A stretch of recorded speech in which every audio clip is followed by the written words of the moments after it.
The meeting and other issues between Brazil and the United States. Joining us from Sao Paulo is CCTV correspondent Paulo Cabral, and here with me in Washington, Paulo Sotero, director of the Brazil Institute at the Woodrow Wilson International Center. Gentlemen, welcome. Let me begin with you, Paulo Cabral. Reaction back home. Did Brazilians hear what they were hoping for?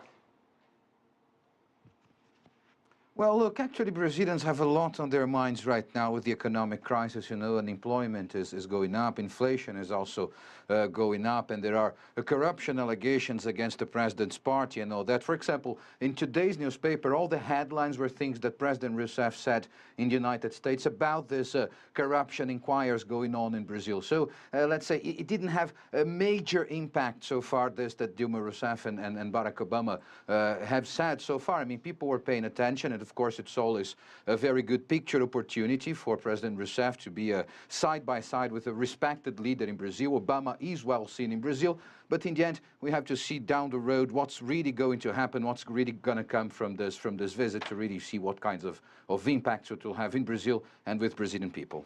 Paulo Sotero, let me turn to you. Trust between leaders, if there were any issues from NSA spying scandal 2 years ago, certainly there were no signs of that. If you watch these two leaders at the news conference, all smiles, handshakes, they talked about a friendship, they talked about trust. Your observation, sir? Well, I think that they did overcome that issue. I think it was a problem for a while. I don't think it is a problem now. I think the two nations, the two governments understand that they better come together, that Brazil clearly needs a better, more productive relationship with the United States in order to overcome its own economic crisis. Brazil is in a recession now, needs to attract investments from abroad, needs to put out this positive message. I think President Obama also, who has had some quite important achievements lately, normalization with Cuba, possibility of reaching an agreement, nuclear agreement with Iran, getting trade promotion authority. I think he understands clearly that a good relations to Brazil is an important element of a successful American foreign policy. So this is the panorama in which this meeting takes place. Paulo Cabral, what is it that Dilma Rousseff is looking for from the U.S. leader? Well, look, Dilma Rousseff, I mean, she was talking to President Obama and she had conversations with the government. But look, not much is expected to happen between the governments in terms of free trade agreements or anything like that, at least in the short term, you know, even though Brazil's business community and also I know American business people would like to have this sort of agreement. It doesn't seem likely that's something that's going to happen soon. On the other hand, President Dilma Rousseff was speaking, as you know, in New York to investors, Brazil new infrastructure program. So yes, President Rousseff hopes that American investors will come to Brazil. You know that tomorrow she's going to be in San Francisco also to talk to top executives and business people in the Silicon Valley. So also trying to attract business in this high-tech area. So that's it. I mean, Dilma Rousseff's message, apart from says Paulo Sotero, there is this essential political element of normalizing relationships between the two countries. But also President Rousseff wants to convince the whole world that Brazil is open for business and it is a good place to invest. Let's see how much will succeed in this. Are there differences that they still have to narrow down? Paulo Sotero. They have not differences at this point. Obviously on trade, it's a difficult issue. I think Brazil has to come to terms with the idea of having a more open economy. It has been a problem in Brazil, and it has to be overcome. Now, on climate change, I think that's one area where they had difficulties, where I think they have moved towards a substantial progress and looking for the Paris meeting in December of the convention, the climate convention. I think here shows the possibility of coming together. This is important not only for the two countries, this is important for, you know, global sustainability. There are new commitments made by President Rousseff during this meeting.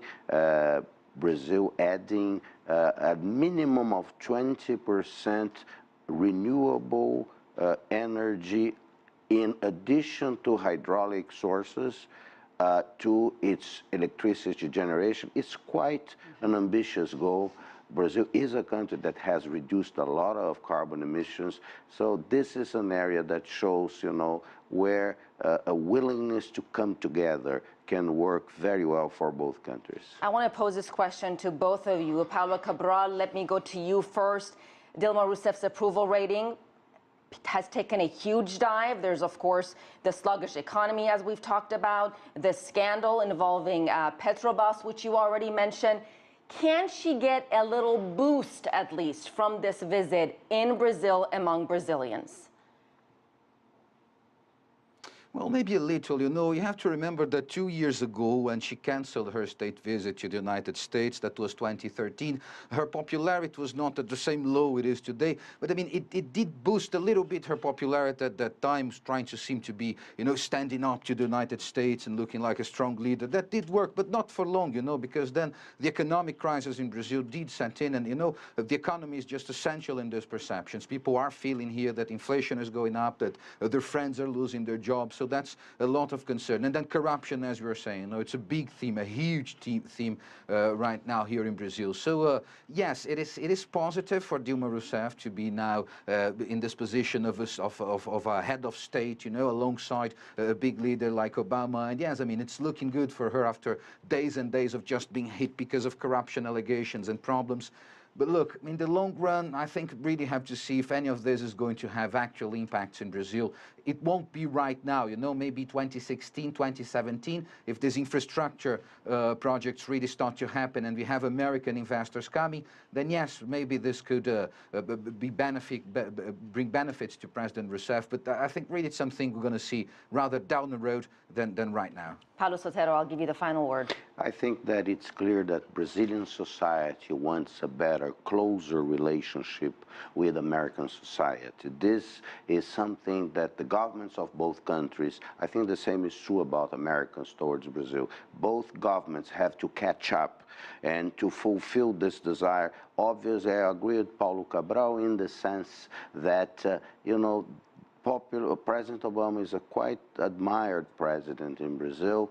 If this visit is followed by concrete actions that make this rapprochement real, concrete, with benefits for Brazilian and American people, I think that President Rousseff will benefit from the visit.